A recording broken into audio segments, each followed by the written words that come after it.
How's it going, everyone? Welcome back to my channel. Tonight I'm going to talk about music, which is something I don't do very often anymore. I actually started out on YouTube making videos about records and found out that there was this big community of people called the vinyl community who were showing their record collections, some of them with amazing collections, and it was pretty fascinating. A lot of really interesting and knowledgeable people. And then very quickly, I seem to kind of segue into talking about my DVD collection and films, things like that. So that's been my focus uh, most of the time since then. But every once in a while, I kind of get inspired to talk about music again. And I was watching a video from a good friend of mine, Dixieland Farm. That's the channel name. A guy named Chris, who I've kept in touch with over the years, and we communicate quite a bit. And I saw his recent video. He did a video response to another vinyl community member, a guy whose name is Proghat'S, and I guess his first name is Edward. I wasn't familiar with this guy at all, but I've since been to his channel and subscribed. And I'd like to do a response to a tag topic that he brought up, which is really very simple.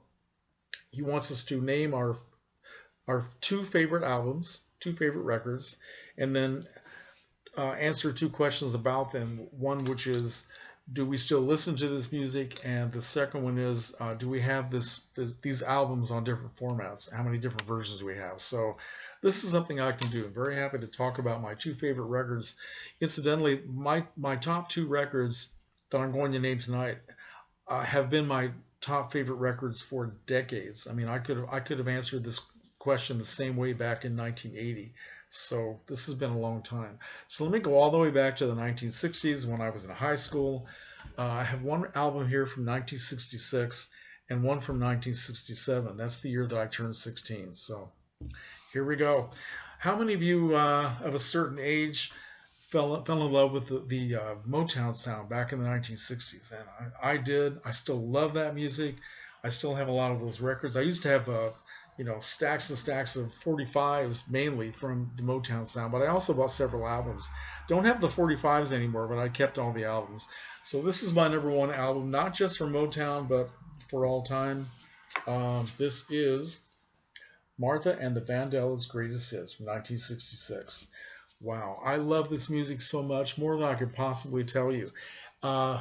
This is, to me, they are not only the best girl group at Motown, but they are the best group at Motown, bar none, and the best girl group in the 1960s. Now, I love the Supremes. Certainly, they had more radio hits. I love the Marvelettes. I love other girl groups like the Ronettes, who were not with Motown. All great music, but this collection of music and the voices in here, especially Martha Reeves, the lead singer, I think they have absolutely the best sound. Here are the three original members. It was Martha Reeves, Rosalind Ashford, and Betty Kelly. And I think later on there was some of the besides Martha Reeves, I think there may have been some different members in the group. I'm not sure.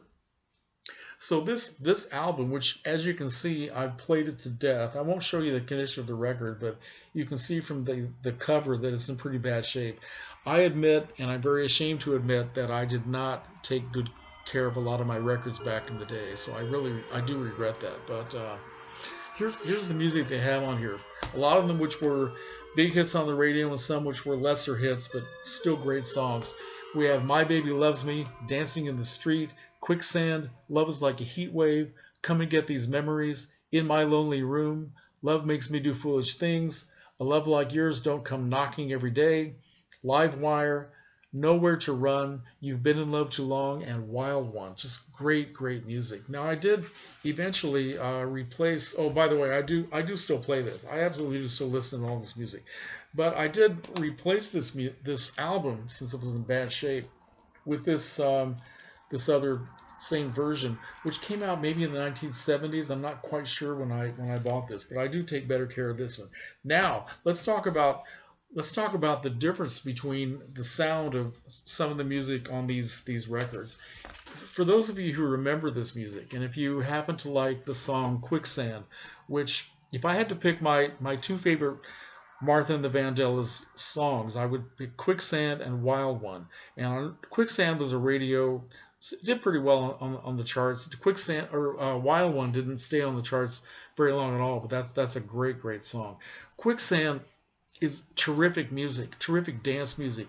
And when they made the single and the version that's on here as well, the music had an echo effect to it, which really enhanced the sound. And there's a drum break toward the end, which only lasts a few seconds, but it's such a great combination of percussion and hand claps and that echo effect. It's just a great piece of music. And somehow, when they made this version, they took out most of the echo effect, and it really changed the quality of the sound, which to me is a big negative, unfortunately. So that's kind of a disappointment to play this record and not have that sound from Quicksand. I also have this anthology of Martha Reeves and the Vandellas, and Quicksand is on here as well, and they also take out the echo effect. I don't know why they would do that. Maybe when they put it into stereo or something. So that's when us music freaks get really anal retentive, but still, it's great music. Martha and the Vandellas. My next record from the 1967, and I can't say that one of these is number one, the other is number two. They're right up there, even with each other. This is Jefferson Airplane, After Bathing at Baxter's. Absolutely one of the best. Wow, not only the best from that group, but also to me, the music on this record, it personifies the whole mood of the 1960s, that kind of psychedelic sound, better than any other album that I've ever heard. And as you can see, this is also pretty beat up. This is a very cool record that has this gatefold, great artwork on the back and on the front.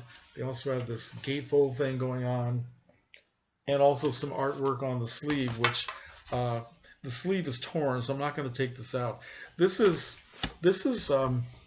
Jefferson Airplane's third record, and their second record, which was Surrealistic Pillow, was a big commercial hit for the group and for RCA Victor, and they had a couple of radio hits, Somebody to Love and White Rabbit. So I think the people at RCA were just kind of salivating, waiting to see what they were going to put out next and make a big bunch of money. So they went into the studio and they came out with this, and I think the record execs were just, what the hell? This was not. There were a couple of songs that were released as singles. I don't know. Watch Her Ride was released as a single, but it didn't become a producer of radio hits, but still fantastic music. And it's just kind of hard to describe this. It's kind of like an extended acid trip. Not that I've ever been on an acid trip, extended or otherwise, but these people were, and they put it on record. It's just fantastic music. So later on, I did pick up another copy of this because the original was so beat up. But I keep it for nostalgia. I just can't get rid of it. So I bought this one probably sometime in the 1970s. I'm not sure. And this is a great record. It's in good condition, but it doesn't have the gatefold. So that and it doesn't have the sleeve art, which I will show you now. I also bought fairly recently, this mono version from Sundays. So they reproduced everything. They reproduced all the artwork, the gatefold effect, and they also produced the art on the sleeve, which is pretty freaky. I have no idea who did this, but so there you have the Sundays version. Now this is in mono. I like the mono version, but not as much as the stereo version. I think with the quality of the music, the way they produced it, it's an album that really cries out to be in stereo. But still, I'm very happy to have this. And I also bought at some point, don't remember when, I bought this on CD as well. So this is absolutely one of my top records. And yes, I do listen to this very frequently. I still love it. So those are my top two records, and that is my response. And comments are welcome. Take care.